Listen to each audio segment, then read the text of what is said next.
What's going on, guys? Welcome back to the channel. Guys, today we are taking a look at Origins, the next map in our series. I had mentioned in our last episode that I'm going to be switching it up on you guys today. We had been previously taking a look at Tim Hansen's map analysis episodes.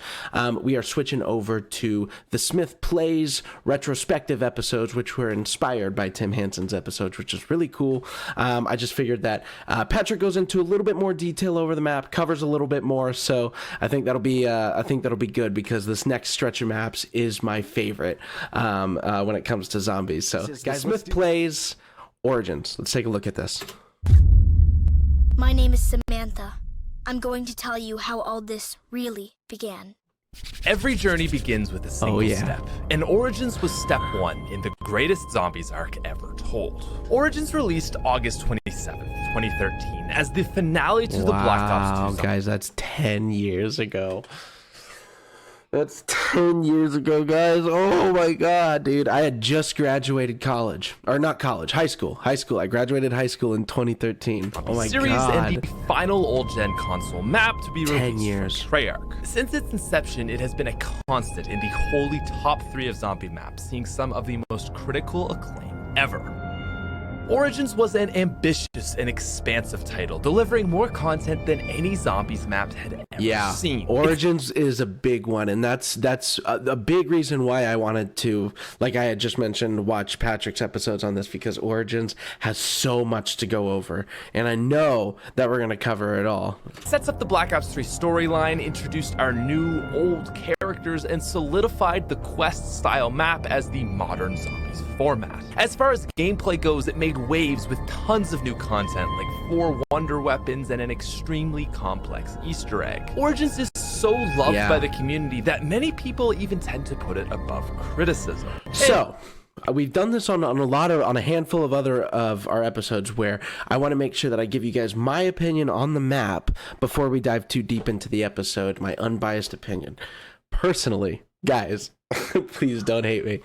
Personally, I never really enjoyed Origins as much as everybody else did.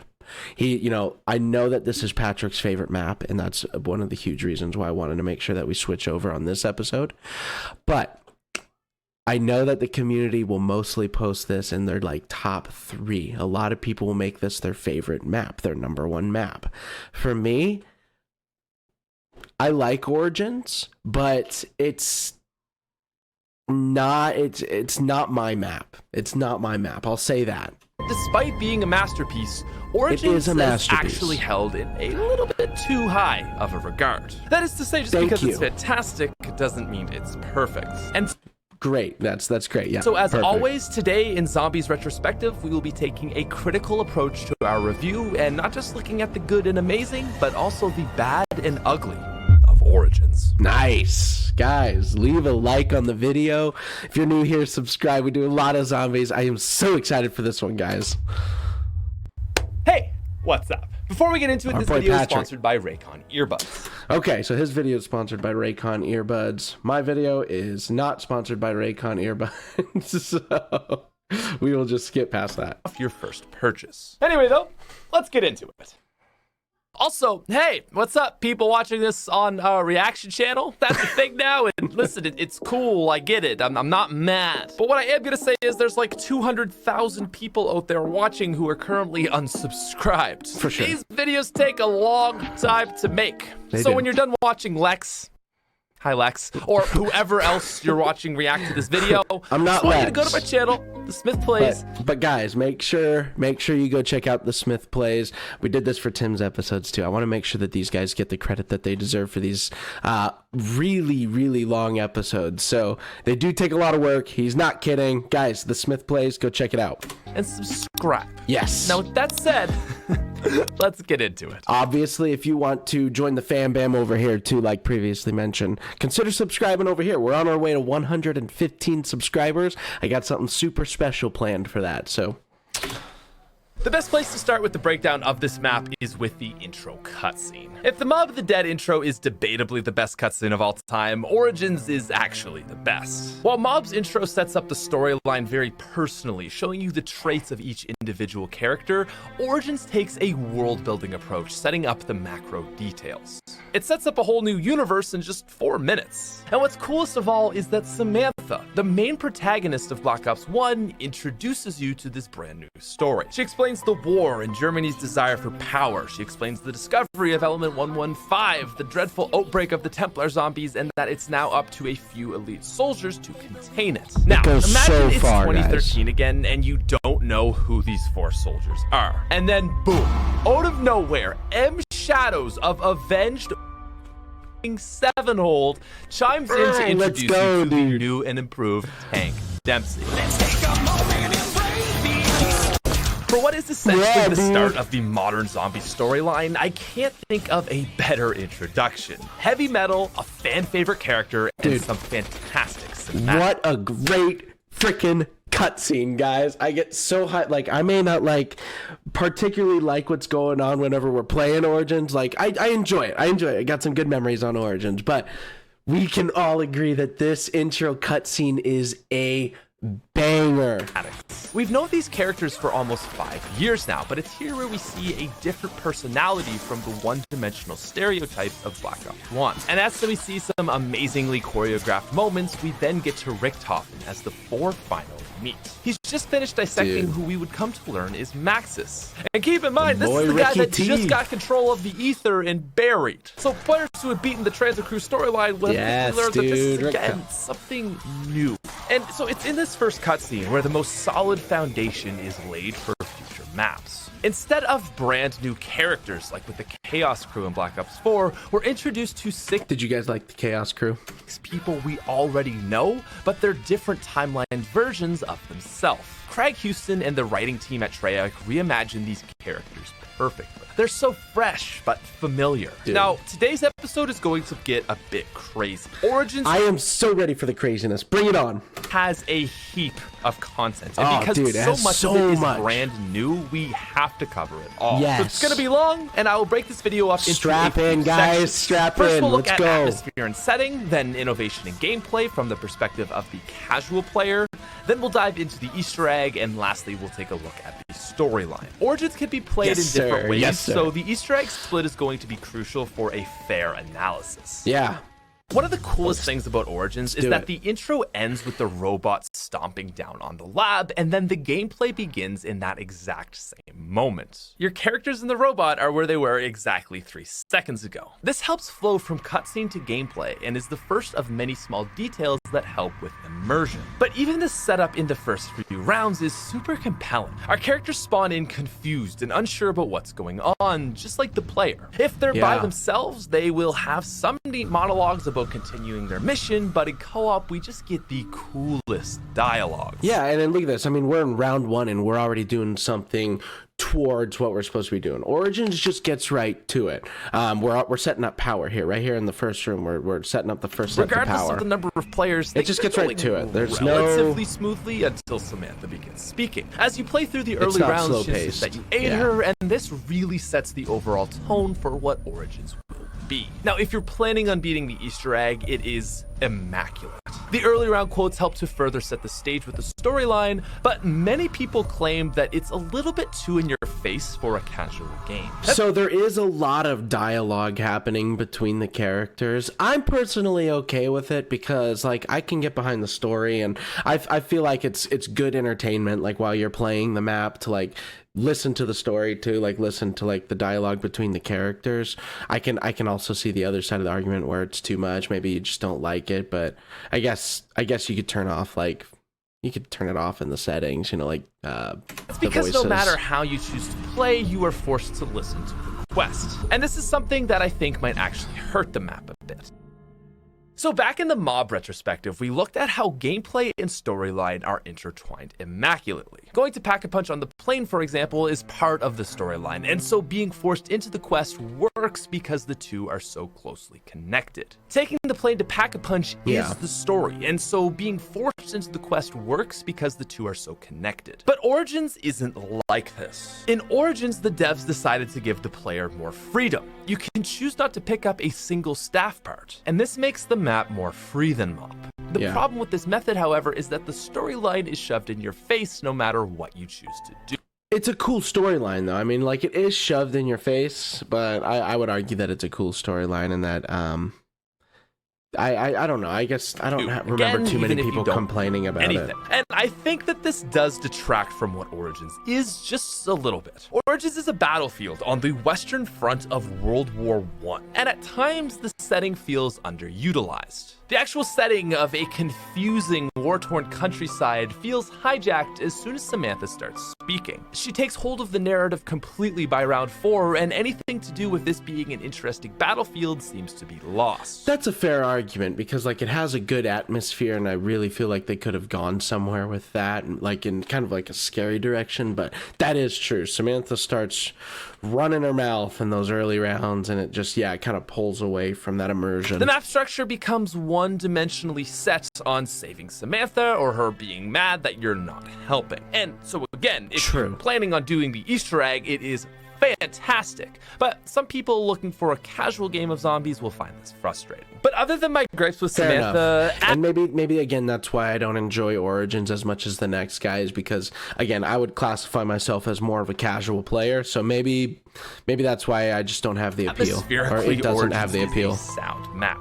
There are different weather patterns which add variation, and while it's not beautiful, it does an adequate job of looking as good as it can while staying true to one of the worst human experiences of all time. But snow rounds always look pretty, and the skyline on Origins is powerful. A giant zeppelin commands the sky, tons of planes are up in the air dogfighting, and an ominous storm cloud sits over the center of the map. Oh, and did I mention that there are 1,000 feet tall robots? The robots are one of the most ambitious and map-defining elements of Origins, and they're like you mentioned Origins to maybe like not a regular player, and they're just like Origins. I'm not sure if I remember that one, but then you say, oh, you remember it. It's the one with the giant robots. They're like, oh yeah, I totally know what you're talking about now. Atmospheric contribution is blended perfect with the gameplay. Classic, they serve to create a sense of grandiosity. And by the way, did I mention that this was on the Xbox 360 and PlayStation 3?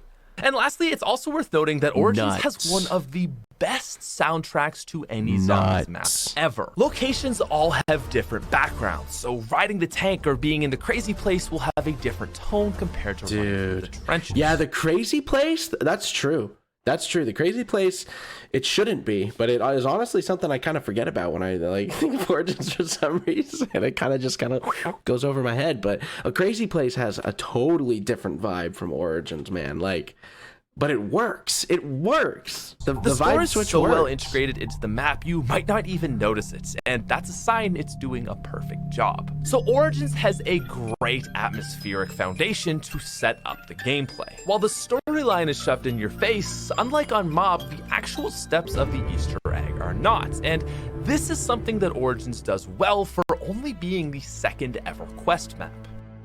Yeah. Despite having some of the most depth, Origins can actually be played quite casually. It's not Kino level easy, but Origins is simpler to navigate than Transit, Die Rise, and debatably even Moon. Man. Sayonara to those, though. We're moving on. To turn on Pack-a-Punch, players just need to navigate their way through the map, turning on 6 generators. Once the map is open and all 6 generators are turned on, players will have access to the mystery box, 5 perk machines, and Pack-a-Punch. Oh, and there's also the brand new addition of Wonder Fizz. Wonder Fizz is a perk. You know, I can't deny that the setup on Origins is actually really fun. I can't deny that, because there's a lot to do. There's a lot to get done, and I'm about that. Like, give me an experience like Origins, your boy's having fun. Give me an experience like Kino der Toten. I'm kind of bored by like round 10. You know what I mean? Variation of the mystery box, where for 1,500 points you can get a random perk. This features all buyable perks, plus Deadshot, Double Tap, Electric Cherry, and most excitingly, PhD Flop. Let's go! The relatively simple process makes Origins very palatable for a new player. They can spend a ton of time just playing classic zombies with no tutorials needed. But there's still more simple innovation. The box saw a ton of new weapons. Yes. The Ballista, KSG, Scar, Scorpion, and MG08 still stand as fan favorites. Yeah, man, the MG08, that little Easter egg to get it, like I found out how to do that, and I feel like now every single Origins game I'm at least trying for it. Maybe I'm not completing it, but I'm at least trying for that Easter egg. And added a small Easter egg where if you collect 3 orbs with the Maxis drone, you would get a free pack-a-punched version. But of course, nothing is more true to Origins than the upgraded Mauser, the Boom Hilda. The Boom Hilda is classic. one of the only times zombies has steered away from an explosive starting pistol. And I mean, come on. Thank God, because the Mustang and Sally, they're cool, but it was time for something new. It was time for something new, and Origins did it right. Fan favorite for good reason. Origins doesn't end there, however. One of the beautiful things with this map is that the level of complexity and depth can scale to a player's desire. Once the previous methods have been mastered, a player will likely want to dip their toes into something more advanced. And on Origins, one should look no further than the staffs. If there is one great strength of Treyarch that they have managed to deliver on in every single game, it's wonder weapons. And the staffs on Origins are Treyarch's crowning achievement. Origins has 4 elemental staffs, each with their own unique attributes and abilities. Yes, for a new player, building a single staff will likely take... And this was a cool concept. We'll see it again in Dreisendracht, but this was a very cool concept. I love the four different elemental wonder weapons. I think that's really cool. But shouldn't be too hard. As long as the player is capable of defeating the Panzer, the fire staff is quite attainable. All that's left is to turn on generator 6, grab the disc in the same area, shoot down the plane to get the 3rd staff piece.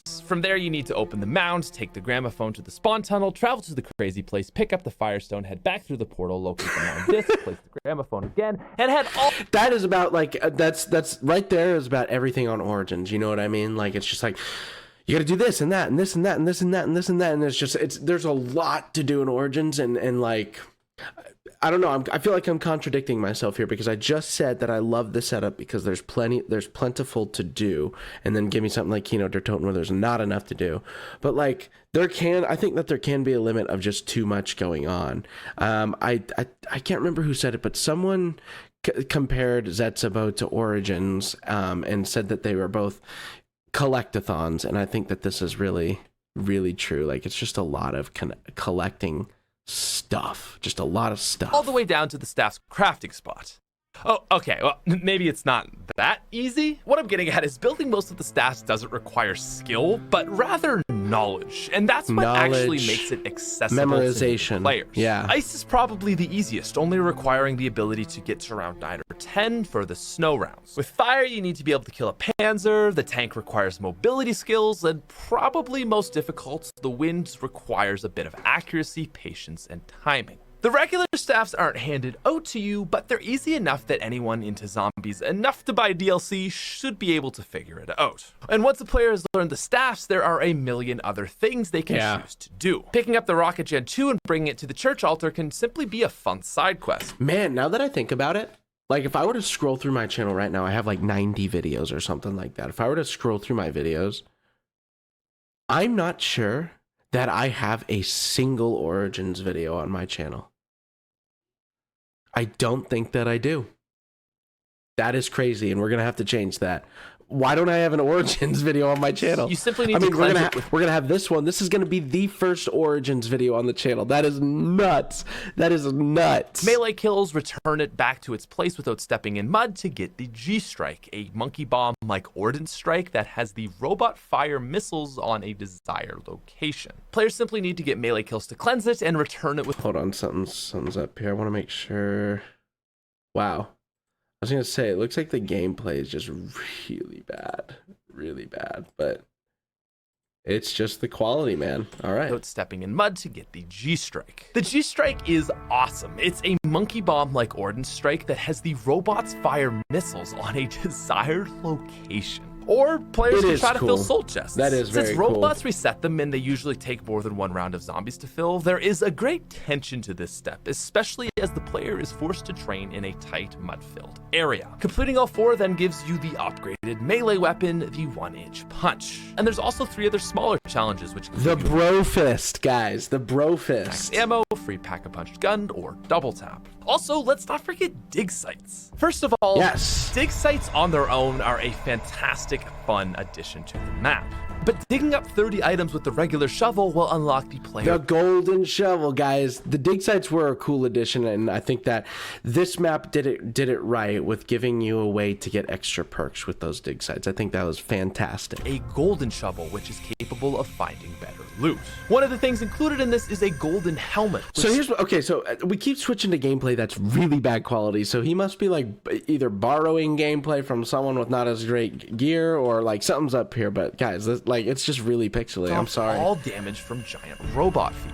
And most iconically, players can also search for red dig sites when using the new zombie blood drop to find a perk bottle, which adds an additional slot to the player's 4, up to a total of 8. And so just to give you a better idea of how much content is in Origins, let me say it this way. What we just fired through in like 4 paragraphs would normally be enough to fill almost an entire retrospective. An entire and we're not episode. even close to being done. I was gonna say, look at this, guys. We're 13 minutes in, 14 minutes in. We got like 20 minutes to go. And so even for a casual player, there is a lot to do on this map. The Vessel for Maxis, the opening of the... Oh my god, okay. I've played this map way too much. What I'm getting at is that Origins allows itself to be wide open for many different levels of complexity. And in terms of gameplay, I think this is why it's often regarded above Mob. Mob is linear, where Origins is completely open-ended. It's true. It's true. If I had to put those two next to each other, Mob and Origins for me, and then Mob sits just underneath it. But of course, you can go even deeper with Origins by upgrading the staffs. Once you've crafted your staff, or even all 4, you can choose to ultimate them. Each elemental staff has a crazy puzzle, an overworld puzzle, and then a color wheel spinning puzzle. The next step in the Easter egg. After zapping the staff's respective orb, you must then charge it with kills in the crazy place. And while it is a lengthy process, the map delivers. The ultimate staffs are not only some of the most iconic, but also some of the best wonder weapons in all of zombies. They have a single blast, which is basically an improved version of the elemental shot. The trigger can also be held down for a devastating charge blast. Plus, they work as melee weapons and revive tools, with the back end being capable of instantly badass teammates. While amongst each other, the staffs actually are quite balanced, but they all excel in their own ways. The ultimate lightning staff, Kimmett's Bite, is the best safety weapon. Shooting at the ground will instantly kill anything in front of you, but the charged shot is the weakest of the 4. It shoots this orb of what is essentially a weaker Wonder Waff shot, and it's really only capable of killing a few zombies. This is a fair balance as to how friendly the normal shot is, though. Guys. Also, it's incredibly effective at killing the Panzer. And as a side note, what's your favorite staff? I think this one is the most fun to use, I think it's the coolest because when you shoot it, thunder can be heard. So overall, it's just a beautiful wonder weapon. I think and lastly, it's also worth noting that it use. has the most ammo at 198.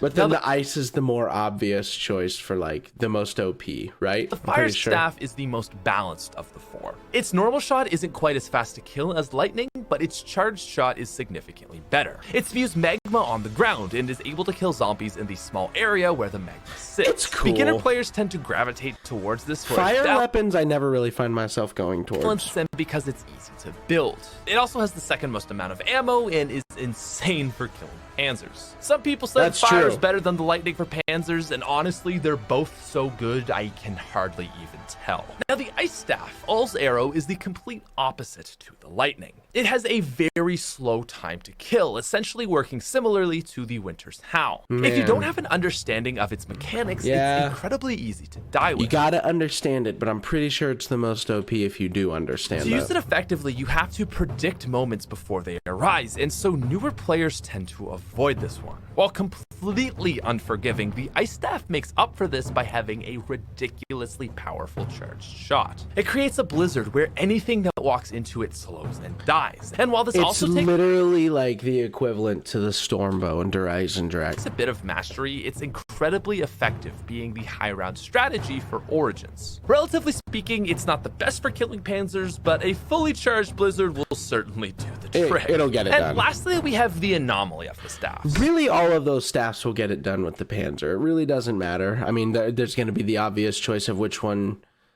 does it quicker, but I feel like regardless, they all do like the same thing. Boreas Fury. The upgraded wind staff works like a thunder gun, but only up until round 19. In those rounds, it blasts everything out of the way, making it really even safer than lightning. After round 19, however, this effect stops working, and it becomes a weird two-shot kill. With limited ammo, I've always found the wind staff to be underpowered because of this. Its charge shot is a more powerful version of the ice staff, but that's probably the one that I've least used. Like, I literally used all of them, and I know I have.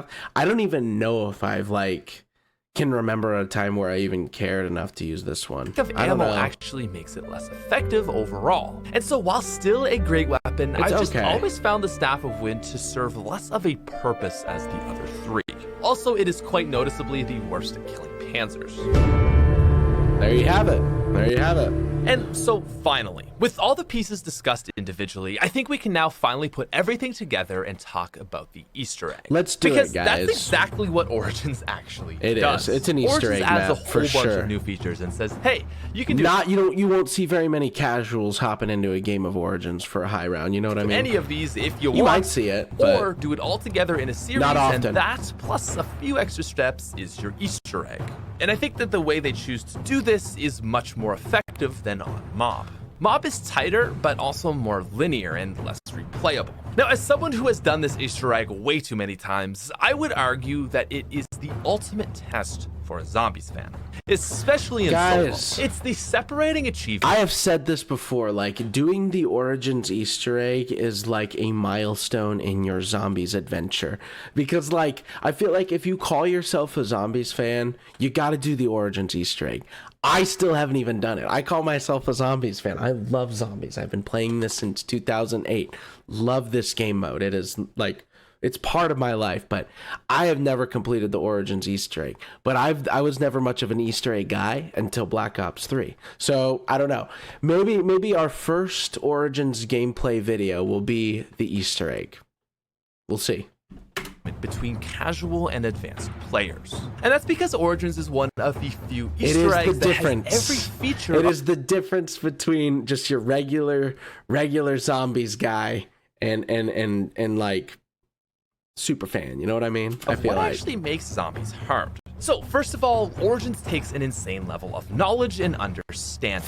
Even beat it, you need to remember 15 possible dislocations, know how to get 12 staff parts along with building the shield maxes and find the gramophone. We'll do it. Or more like remembering where you put the gramophone. There's also knowledge required for the staff upgrades, like the Crazy Place wind staff puzzle. You need to remember which way every single switch goes for lightning, along with the piano step, which is 136 357 246. That number is etched into my brain permanently.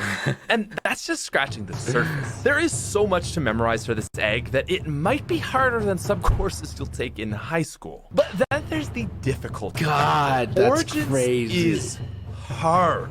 Jason Blundell. It is a hard map. It is a hard one. The lead of this map has stated that Origins is one of the most treacherous maps ever. And that's because along with the 2-down hit system, there are essentially no safe spaces.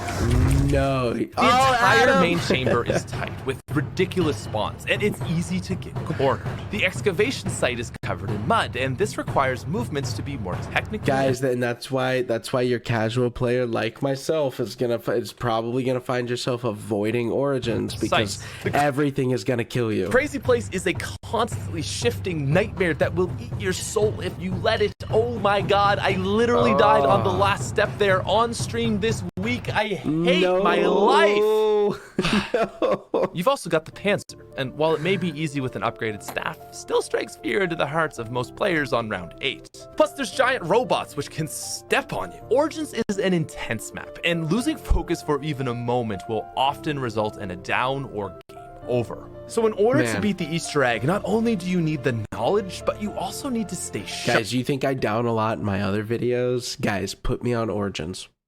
Put me on Origins and you'll find out why I'm called Lil Revive. Or all your hard work will be for nothing. But the thing that makes this Easter egg even cooler is that it requires improvisation. See, a lot of modern Easter eggs are actually really linear. That means you can't beat step number 2 until you complete the first step. Origins does not care, however. You can do any staff, the soul chests, or G-strikes in any order. And what's especially cool about this is it forces you to play. An open floor plan for your Easter egg where you can just do the steps as you come across things that need to be done, get it done, move on. There's no specific order you have to stick to. I love that. Efficiently. And that's because the sloppier you play, the harder the Easter egg actually gets. For example, if you waste kills in the early game when you could have used them on soul chests or let a robot stomp on one, the entire rounds will shift forward. Yeah, Just suddenly man. find yourself on the later steps heading into challenging and deep water. And this is tough not just because of the rounds. The 1-inch punch stops being a one-shot at round 19, and so this makes the step Wield a Fist of Iron way more challenging any round after. Round 19? Plus, the deeper you get into the rounds, the harder the final step will be in the crazy place. Origins forces you to play fast at times and slow at others, and because of this, you need to improvise to stay efficient and even beat it. You know, it's not completely necessary to stay in the low rounds for the DE Easter egg, but I feel like it does serve as a helpful thing to do, much like Origins. Like, again, like he just said, like, you could do it, like, in the higher rounds, but it is going to be difficult. Like, it's already difficult, but it's going to be, like, way difficult. Same thing with DE. I mean, like, you want to try and stay in the low rounds, and you don't want to try to waste the kills. You want to try to feed the dragons with the kills and get your bow steps done with charging with the kills and just being efficient with everything, but you don't have to be. Origins maybe leans a little bit more towards you have to be, because it's gonna get hard if you don't. That is the true key to this Easter egg. And so with the Origins Easter egg requiring knowledge, skill, and adaptability, this is why it's often considered the ultimate zombies player test. Oh, guys, we gotta do it. Guys, like, I can't have a zombies channel and not have Origins on here, like, let alone the Origins Easter egg. We gotta do it. I know who's gonna be down in the comment section saying I'm down. Let's do it, my guy. Let's make it happen. So, is that it? Origins is a 10 out of 10, and we can now move on to Black Ops 3. Cue the Shadows of Evil music. Let's go! Guys, I'm so excited for BO3. I'm so excited for Black Ops 3. Leave a like on the video. Subscribe, guys, because Black Ops 3 is my favorite, and we are going to just really dive into it. I'm so excited. Now, listen, this is the map that I have the most experience with. We still got a little bit more to talk about here. Hours of playtime, I've noticed quite a few flaws with Origins as well. One of my biggest complaints with Origins is that it's tedious. The first run through in a while can be satisfying, as it's essentially just a collectathon. You're getting all these... It was Pat that said it. I was like, somebody called it a collectathon. I love that. I love that. Yes, it was Pat that said that. Tiny little pieces, and it is so satisfying. But Origins is hard, and you will die. And there's a lot to collect. So with this in mind, I find it infuriating to have to reset on this map.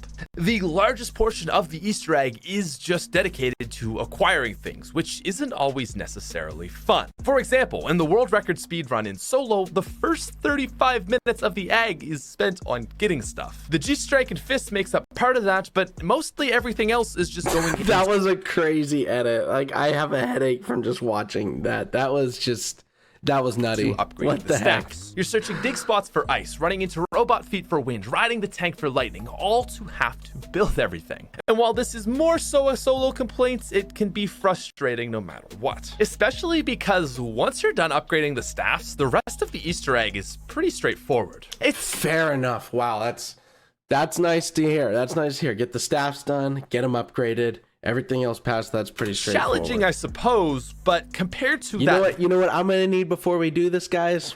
I'm gonna need a.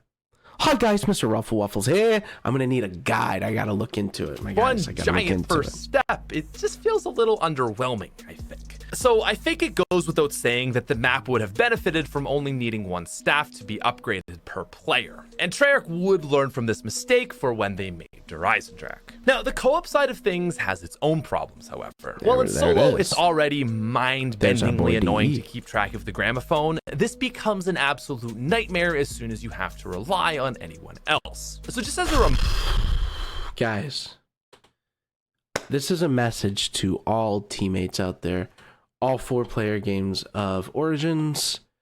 Make sure when you're done with the gramophone, you pick it back up, or at least remember where you left it. Reminder, upon getting the corresponding disc, the gramophone must be laid at a respective tunnel to access the crazy place and its crystal. The portal collapses, however, whenever you enter or the gramophone is lifted. And so if a player has left it down somewhere else, you literally can't travel through any other portal. And please remember where you left the gramophone. I will reiterate. The change could have made it so that once you open a portal, it's there for good on each side. This would at the very least save players a lot of time. And honestly, I do think this is one of the poorest designs of the map, which ultimately plays into a larger, more widespread problem. Map layout. Origins is incredibly large, and one of the side effects of this is that it's overwhelming. I will be the first to say it. Origins is overwhelming. Traversing the map is time consuming. Oh, wait. We're talking about size of the map. Is Lex getting excited for the Noct reveal? I bet he How is. many Nocterantotans? I don't even remember the number, guys. It has been so long since I've seen these retrospectives, man. Hi, Lex. Weighing in Again, I'm not Lex. at 25 Nocturantotans. Damn! That is huge. Origins is one of the biggest maps we've ever seen, just behind Moon. And while 25 Nocterantotans. technically Origins has mobility as highlighted, there's nothing that actually helps to consistently save you time. Origins has no shortcuts. Like, there's the tank, which I don't know if I can even pretend like the game devs thought that this would be a useful piece of transportation. I mean, I can outrun it, the zombies can outrun it, so riding it is pretty pointless, and really it only serves to get you the lightning staff parts. Yeah. And using the portals to save time It's only not works great. if you're The going tank from isn't spawn to great. Gen 6 or vice versa. Moving any other way will be less efficient because of the time you spend going up and down each tunnel waiting on portals and navigating the crazy place. Now, if you happen to be in the crazy place, using the closest tunnel can be useful, but it's sadly still not as efficient as the map could and should be. And so with all that in mind, you're left to run. Run everywhere. This is especially bad Because you can't use the tank. You can't rely on any. Dude, could you imagine Wonder Spheres on Origins? That would be cool. as the mud slows you down. Now, running the map with stamina up can still be annoying, but without it, you may as well just let Freya go ahead and off you. So overall, I really feel like there just wasn't enough thought that went into map flow. Another transportation would be nice. You could use the crazy place. I think it's transportation, but like again with the gramophone, I think you're limited on choices of where you can travel to. So again, it's pretty very limited. necessary thing to point out are Templar zombies. I think this is the single biggest complaint of Origins, but really it's just more part of a larger problem of poor layout. Because defeating Templar zombies is not difficult. It's necessary, as you can't pack a punch or beat the Easter egg without all the generators on, but Yeah. it's not hard. Killing 4 zombies standing still is quite easy. What's hard is being at Gen 1, seeing that they are at 6, and needing to run across the entire map to stop them. Just accept that you're gonna lose that generator and you have to refire it up because like, dude, like that's one of the most annoying things about this map. I can't with the Templar zombies. I cannot. You need to traverse this distance, but you'll likely need Like they are up there with the Ascension monkeys. Like they're below the Ascension monkeys because fuck the Ascension monkeys. But they're up there with them. To turn on a generator again. While I admire the experimentation with this type of mini-boss, I think that Mob did it better. Brutus spawns on you and locks things down, so you actually have the chance to stop him. But Templars spawn far away, and that's their biggest flaw. Like if Templars just spawned near to you and then ran to the closest generator, that's fine. I don't think anyone would mind them so Yeah, that's but fine. the way they are, they're so luck dependent and infuriating. Another easy solution would be that they could just not exist and generators would never turn off. Okay, but having a challenge, I think, keeps it going, keeps the game going. Granted, Origins is so big and there's already enough going on that I feel like there would be enough challenges that if the Templar zombies weren't messing with the generators, that I don't feel like it would ruin the flow. Actually, now that we're saying it out loud, I think that it would actually help the flow to get rid of the Templar zombies is what I'm saying.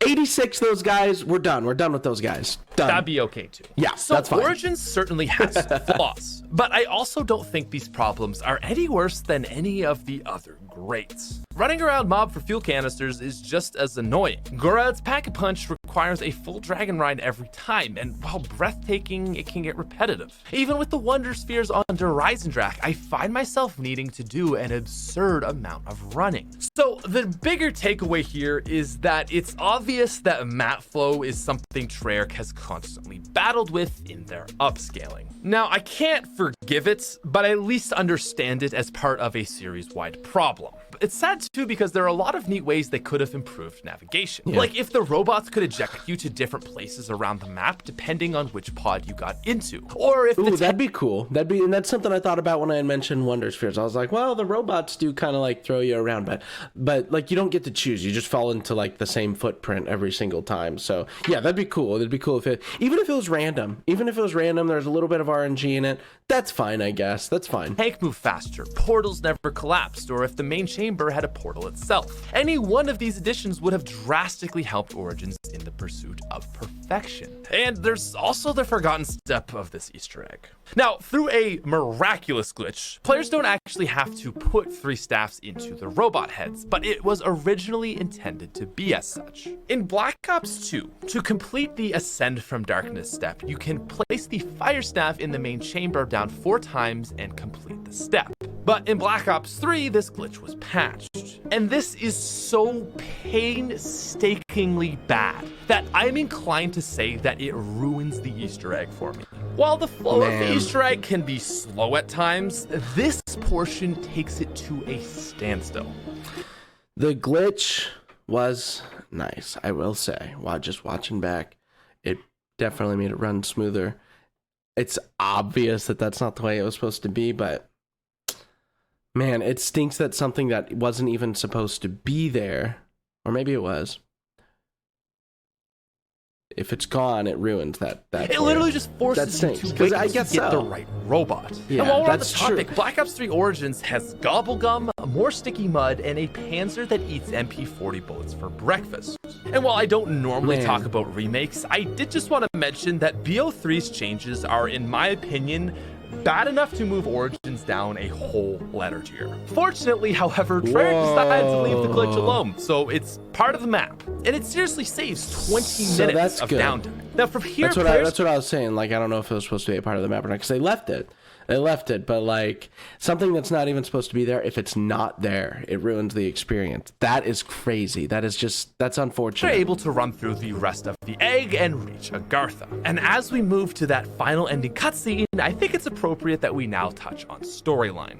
As I said, Origins is, well, literally the origins of the modern story. Man. You have the first arc, which is mostly Jimmy Zielinski following World at War through to Buried. And while the two are connected, Origins marked the beginning of a new narrative. Yeah, canonically, man. And you can feel the difference. Like, you can feel that switch from Buried to Origins. Like that, like it was just such a dramatic vibe change.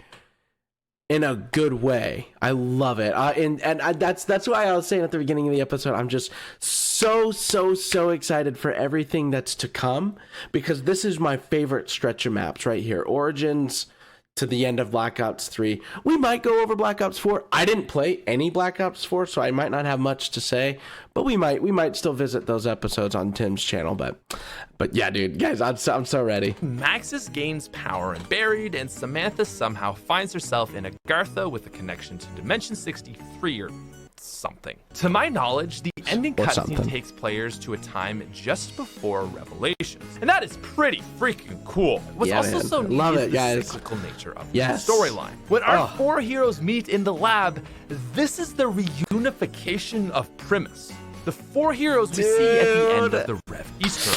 So Origins sets the stage for everything that happens in Black Ops 3. Guys, I leave a like if this stuff just even just hearing it again just re-excites you.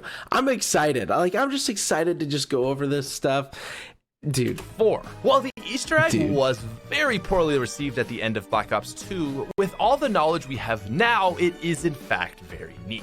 But I think as a lasting contribution, the single best part of Origins is actually the introduction of our Primus 4. The Dempsey, Nikolai, Richtofen, and TKO of Black Ops 1 were fun, but overdone. It's classic over-the-top zombies humor, but the series was evolving and becoming more serious. And this is where, I love that. I love that he said that, because Primus, I feel like, is my favorite because of that reason. It's just better versions of the previous OG4 characters that we started off with that didn't have much storyline to begin with, but these new Primus characters give them so much depth. I love it. It shows us the best versions of our original anti-heroes. They're nuanced, logical, and practical people. Yes. They share thoughts and insecurities, but are very clearly those who we remember. And above all, Richtofen's character change would go on to be the most compelling. His arc is... What can I say? I'm a Richtofen fanboy. I love Richtofen. He's my favorite. It's essentially him trying to undo the deeds of his horrible BO1 self. I always find it so neat to hear him talk about the disgust he has for that being. The juxtaposition of the two versions is fascinating, and so overall, despite being a fantastic map, I think the thing that Origins actually did best was introduce us to Primus. You don't need Origins to make Black Ops 3 work, but think how clunky the Giant would have been if that was our first time meeting. Okay, but I don't know if I agree with that. You don't need the Primus crew to make Black Ops 3 work because of everything we literally have in Black Ops 3. I'm just trying to imagine Black Ops 3 without Primus.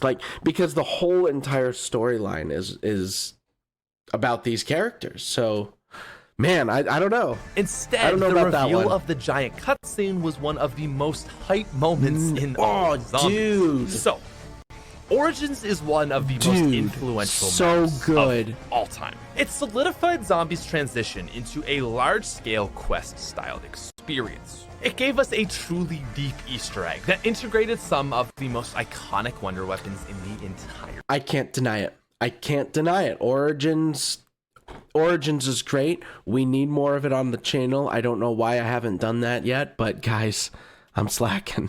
Franchise. I can't deny it. It set the stage for the greatest portion of zombies history by introducing us to the four main characters of the Black Ops 3 arc. And lastly, it's where I found my channel. If it wasn't for Black Ops 2, I likely would never have become a YouTuber. I started on that game with less than 1,000 subscribers and actually finished Origins with over 30,000. But there's no map that helped me more in Black Ops 2 than its final release. Guys, I can't him just talking about this because I knew this was his favorite map. I knew he has an emotional connection to this map because just of the memories and stuff. I can't blame him. But guys, I wouldn't be here doing this if I never found Patrick's channel, and he wouldn't. Like he said, I don't know if he'd be doing what he'd be doing if it wasn't for Origins. So it's just crazy, the chain of events, guys. Because Patrick, I admittedly right here on this episode, Patrick is my favorite YouTuber. I love that dude. He's awesome,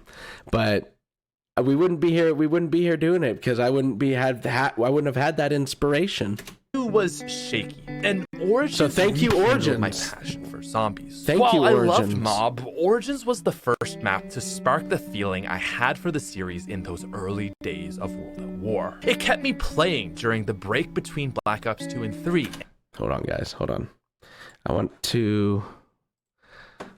Sorry to take you out of the immersion, but Patrick's camera is over there, so let's move ours here. There's been a couple times this video where we would have benefited from moving our camera. There we go. And of course, who could forget the many speedruns we have shared? So along with it being objectively great, Origins holds a really special place in my heart and is probably my single favorite facet of any video game ever. And on a larger scale, Origins is the final piece in the puzzle as to what makes Black Ops 2 Zombies so powerful.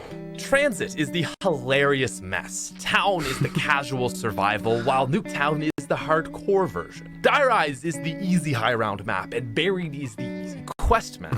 Mob of the Dead is the movie-like cinematic masterpiece, and Origins completes the series with the endless depth in gameplay. Guys, what a fucking, like, seriously, what a collection of maps. Like I will sit here and like, you know, in the previous episodes we'll talk about like, wow, that like first stretch of maps in Black Ops 2 really wasn't that great. But like, come on, as long as you know, like Transit not great, Die Rise not great, but like if we didn't have those maps, if we didn't have like the contrast of like shit experiences and great experiences, I don't know if like the memories would be as great. I don't know if, because you know what I mean. You know what I mean. And so it goes without saying gotta have that contrast Black Ops 3 between wouldn't be complete without Origins. But so clearly is it that Origins and Mob are the two best of this game, and they're also the two maps which most influenced the modern era of zombies. They're two sides of the same coin, very different, but they also share a strong influential connection. When I play Mob, I think this is the greatest zombies map of all time.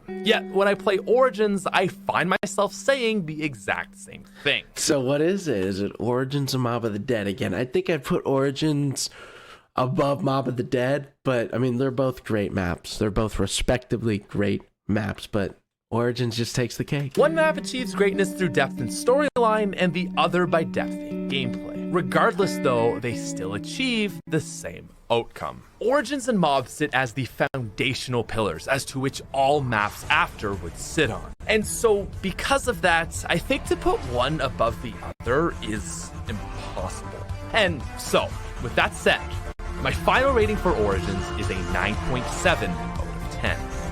Double S. Double S tier, guys. Wow. Wait, I'm kind of curious. I want to go back and kind of look at his list here. What does he have? I forget. So he put Origins on double S tier here. Yeah, Reese and Buried. Wow. Yeah, I would agree with a lot of this list. Wow, guys, what a great freaking video. Double S tier. Double S tier. So great, guys. Again, make sure to go check out Patrick's channel. He spent so much time on these retrospective episodes. I really want to make sure he gets that credit he deserves.